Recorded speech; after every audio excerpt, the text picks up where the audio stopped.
parents and they are asleep, so I need to be quiet. The lighting is awful in here. I realize we are not even in July yet, but I thought I would start this vlog anyway and tell you about this book which I am currently reading and not liking. I'm actually considering DNFing it. I am how many pages? I'm about 166 pages in, and it's just a stupid story about a people who used to have magic and have the power, and then the powerful people usurped that power and killed the regular people who couldn't do magic. So then the regular people destroyed magic and took over the power, and now our main character is out on a quest to find magic again, because that apparently means that everything will be great again.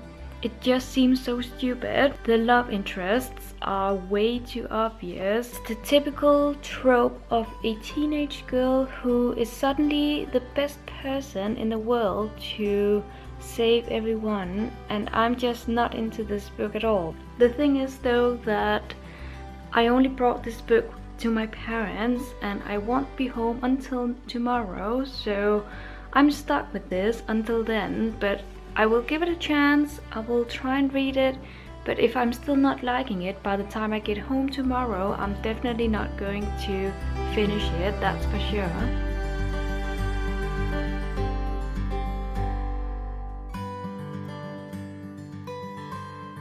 I'm now back home again and this is not happening. So instead I'm going to pick a book from my summer TBR, and I think I'm going to go for this one. Another book that is very hyped, but this time I hope that I agree with the hype. Sometimes you've got to treat yourself, and sometimes I like to treat myself with roses.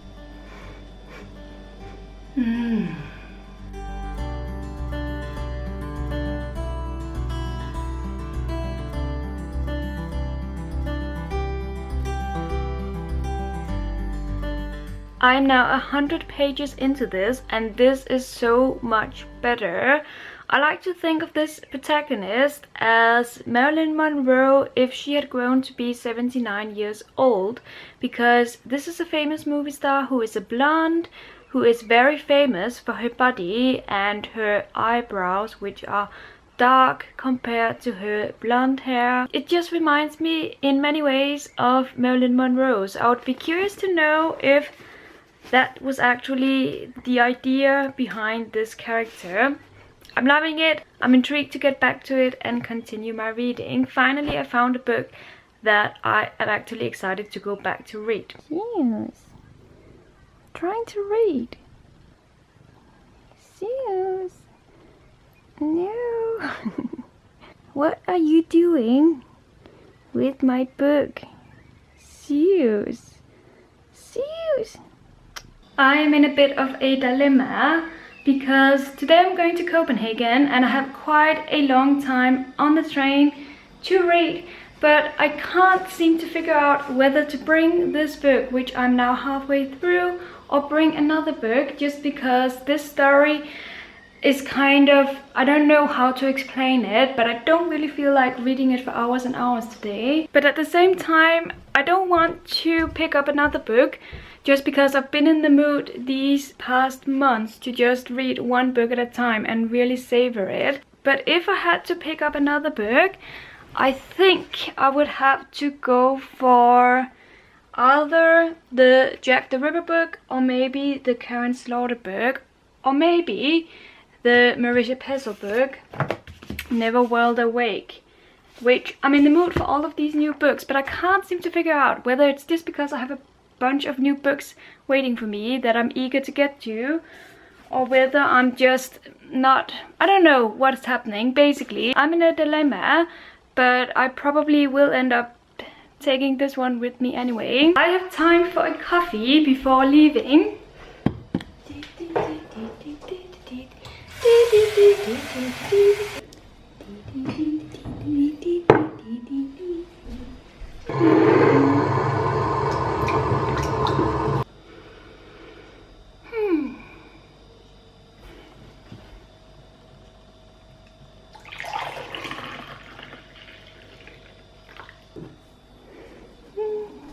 Hi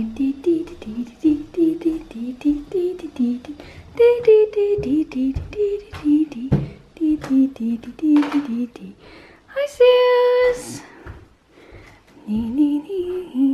Smell my coffee? I packed this book.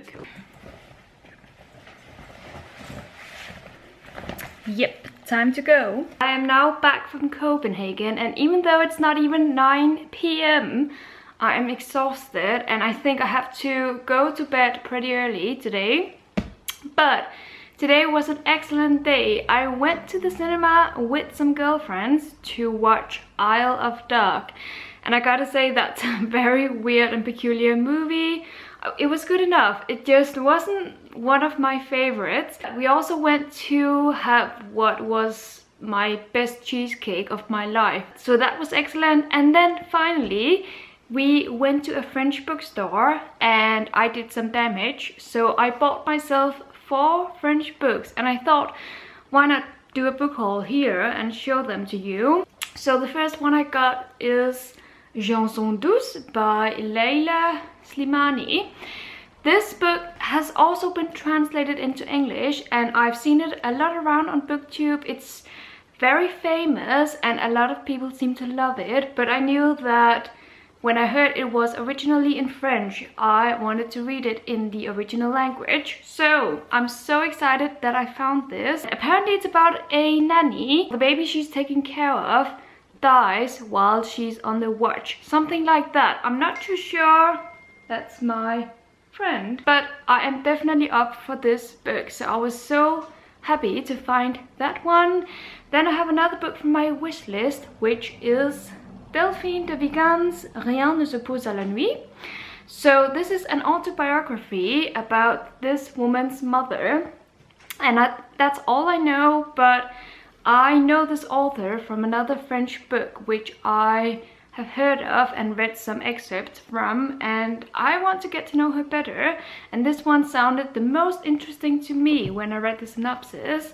And then last but not least, I have 2 books which are companion novels to another book that I have read and loved, and that is basically these 2 books, Le Petit Nicolas et les Copains, as well as Les Bêtises du Petit Nicolas. This is basically about little Nicolas who goes to school in 1950s France. He gets into all these kind of bizarre accidents and hilarious events. So these are basically companion novels to the first book I've read of these and loved. So I'm so eager to get into these and hopefully get a lot of laugh out of it. As I said, I'm going to turn in now because I'm an old lady and I need my sleep. So good night and see you tomorrow probably.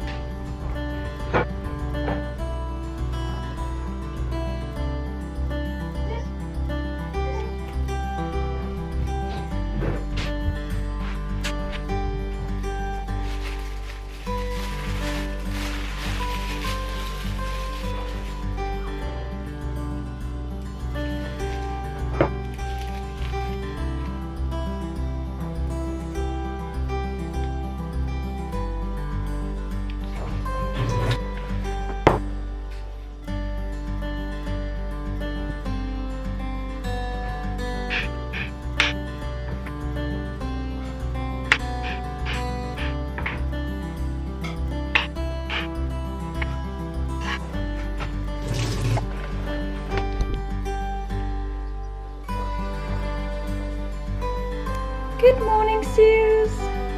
Good morning. How was your breakfast? Okay. Good morning, everyone. Now it's the next day and I am well rested and ready for a new day. I'm actually going to Copenhagen again today. This time with my parents. We are going to a museum which has a lot of beautiful sculptures of Greek mythology, all the great persons from that era. It's called Thorvaldsens Museum, in case you're wondering. So I'm in the same dilemma. I need to pack some books because I have quite a train ride. I have about 100 pages left of this one, so I'm definitely going to bring this with me. But in case I finish it, I want to bring another book. And I think I've settled on one of the French books I bought yesterday. And this is the one I'm going for. I, by the way, found out that this is called Lullaby in English, in case you want to check it out for yourself.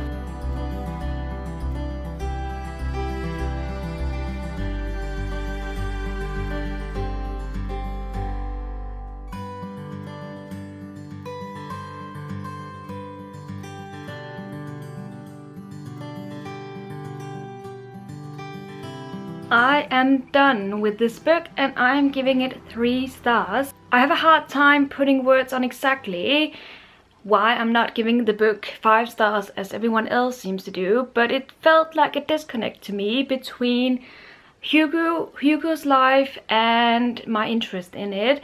Basically, she's a movie star, she has been through many things, and I just wasn't feeling all of them. I didn't really care for them, her 7 husbands and her love life, so I did feel a bit of a disconnect. But I also see how a lot of people find this book to be important and intriguing.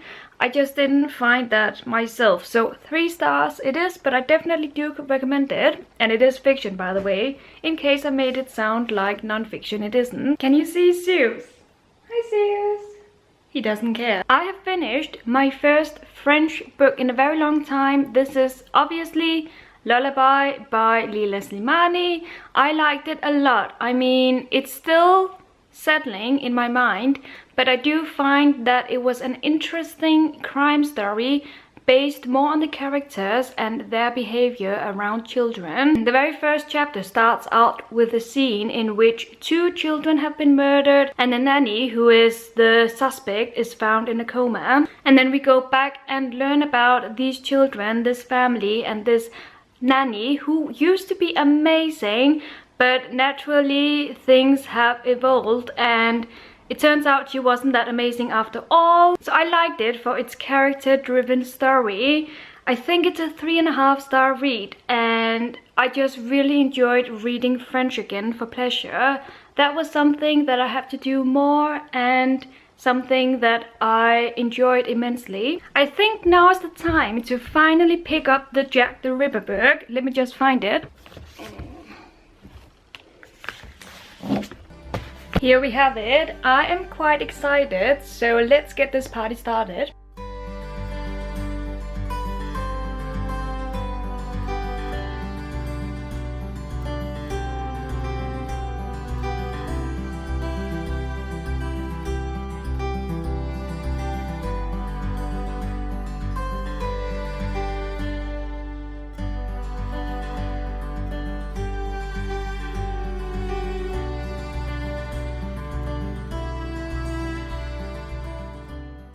I am now 3 chapters into this book, and I like how it comes with pictures that illustrate the story, and I think some of the pictures are from the actual period of Jack the Ripper. Let me show you. I'm pretty sure this is a picture from that period. It's from the 1880s, it says, and we also have some pictures to illustrate how to dissect a corpse, a dead body. I am impressed with this book that I'm reading. I stayed up pretty late last night to read, and I had to Google some facts because I wanted to know if this is based on the actual truth about Jack the Ripper, and I'm very pleased to say that it is. So we basically follow the same victims that he murdered, and I love how the author allows for this story to be historically accurate. And those photos, I think I showed you one last night that I encountered, and that was very horrific. Those photos only add to the story, and I think I'm falling more and more in love with this book. It's still like a 3-star read. So far, I am not even halfway through it, but it's one that's growing on me, and I find it very interesting to read about this era in London and Jack the Ripper. I just filmed a video that I now have to edit and upload because editing seems to be my life at the moment.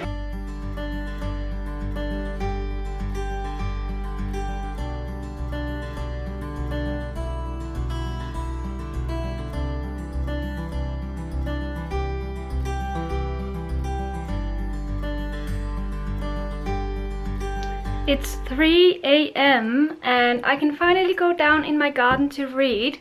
Let me show you the beautiful weather.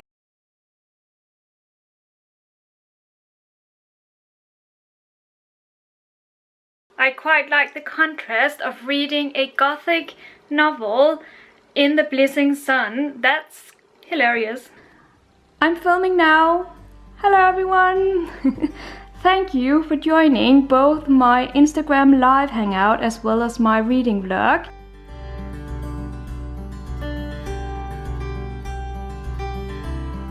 I am done and I'm giving this book 3.5 stars. I kind of want to pick up the next book in the series right away, but I might also just pick up another book in between. I haven't decided yet, but for now I quite enjoyed this. So this was a pleasant reading experience. Not to say that reading about Jack the Ripper was pleasant, but you know what I mean. I was surprised.